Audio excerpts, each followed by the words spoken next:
Assalamualaikum warahmatullahi wabarakatuh. Kami dari kelompok 8 akan mempresentasikan mengenai analisis bias algoritma dalam memprediksi penyakit diabetes menggunakan machine learning. Berikut anggota kelompok.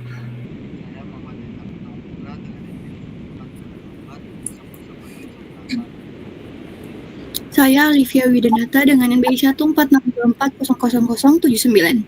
Saya Girina Sosalsabila dengan NBI 14624000123. Dan saya Dian Karina Putri dengan NBI 14624000129. Yang pertama di sini ada latar belakang.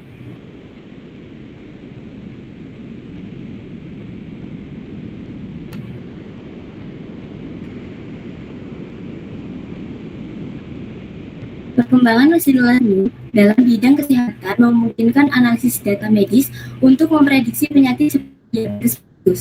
Diabetes dipilih karena jumlah penderitanya terus meningkat dan memerlukan deteksi dini agar dapat ditangani lebih cepat. Selain itu, data diabetes banyak tersedia sehingga cocok untuk pengembangan model prediksi. Namun, penerapan machine learning tidak hanya menuntut akurasi, tetapi juga keadilan. Salah satu masalah yang muncul adalah algoritma bias, yaitu ketidakadilan hasil prediksi akibat data yang tidak seimbang atau tidak presentatif.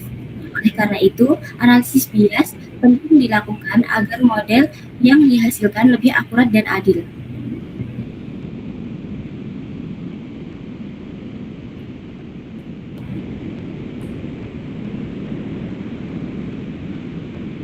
Selanjutnya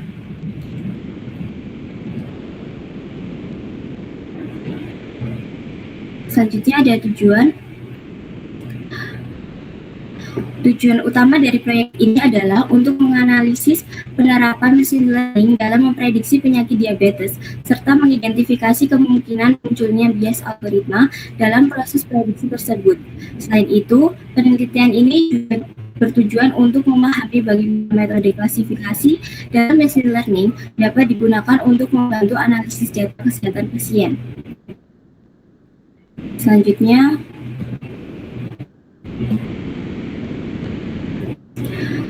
ada ruang lingkup proyek.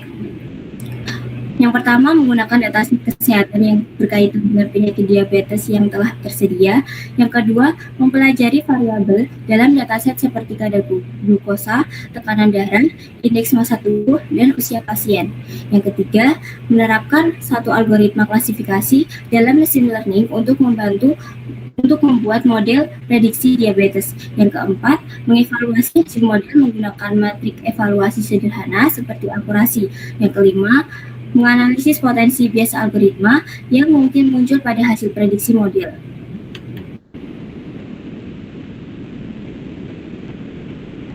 Berikutnya adalah dataset dari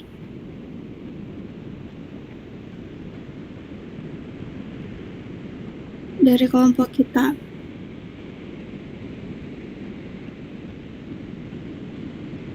Selanjutnya.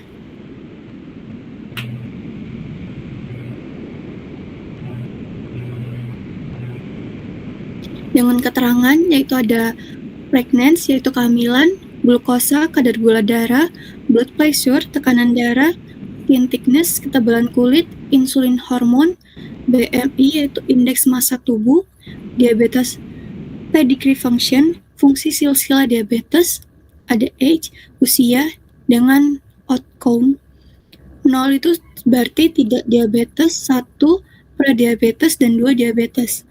Eksplorasi awal atau eksplorasi data analisis, outcome-nya 2 indikasi diabetes,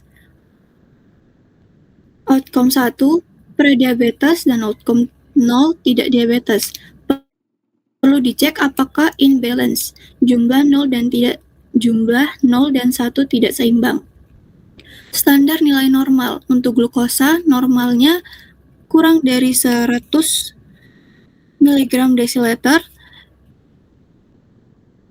Untuk prediabetes 100 hingga 125 mg desiliter, dan untuk diabetes lebih dari atau sama dengan 126 mg desiliter. Untuk tekanan darah, normalnya lebih dari atau sama dengan 90 hingga 60 mm merkuri. Untuk tekanan darah tinggi, lebih dari sama dengan atau lebih dari atau sama dengan 140/90 mm merkuri. Untuk body mass index-nya, kurus kurang dari 18,5, normal 18,5 hingga 24,9, overweight 25 hingga 29,9, dan obesitas lebih dari atau sama dengan 30. Untuk usia, resiko meningkat lebih dari atau sama dengan 45 tahun. Untuk jumlah kehamilan, lebih dari sama dengan 3, resiko meningkat. Untuk ketebalan kulit, kurang dari 20 hingga 50 mm.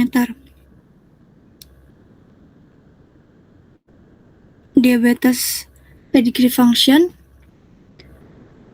kurang dari 0,5, resikonya rendah. Jika lebih dari atau sama dengan 0,5, resiko tinggi atau riwayat keluarga.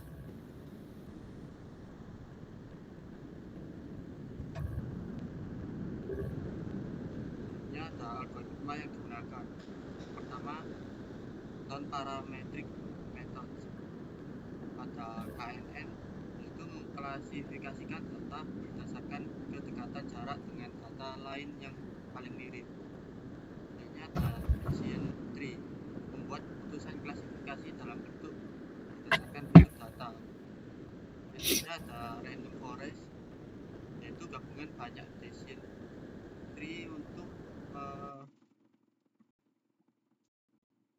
meningkatkan akurasi dan stabilitas model. Yang kedua ada multi-class classification, ada softmax regression, digunakan untuk mengklasifikasikan data ke lebih dari 2 kelas seperti normal, prediabetes, dan diabetes.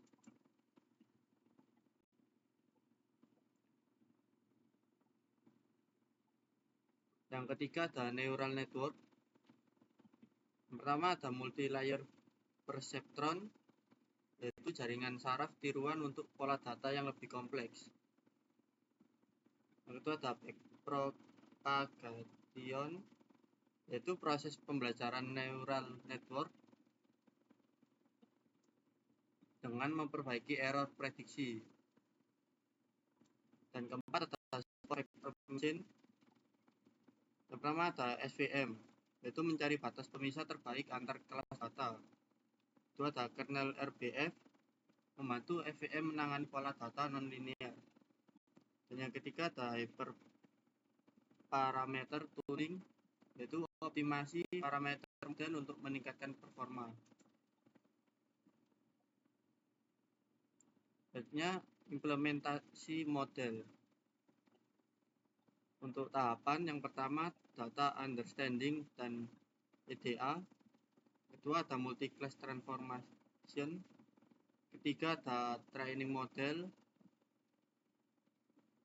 ada KNN, Bayesian tree, random forest, softmax regression, neural network, SVM. Dan keempat ada evaluasi. Yang pertama ada akurasi, error rate, confusion metric, classification report, cross validation.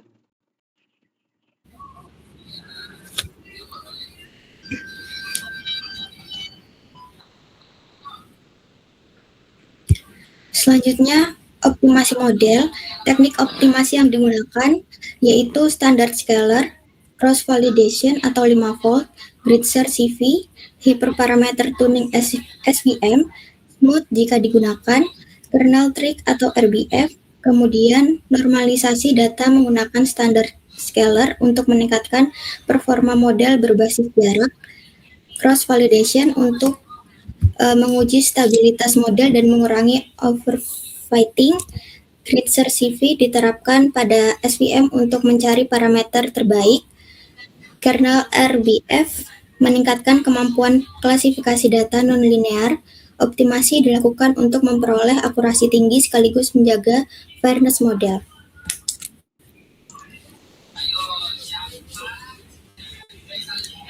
Selanjutnya, analisis bias dan etika.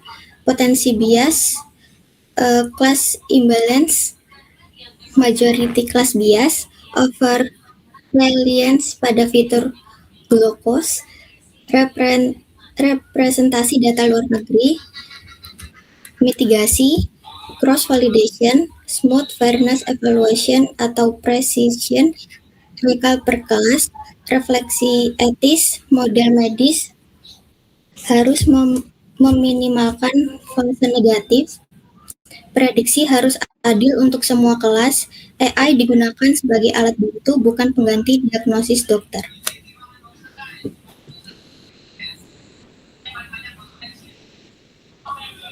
Kesimpulan dari penelitian ini yaitu supervised learning efektif untuk prediksi diabetes, random forest menjadi model terbaik, multi-class classification meningkatkan deteksi dini, SVM dan kernel meningkatkan robustness, neural network memberi potensi pengembangan lebih lanjut, dan evaluasi etis penting untuk fairness.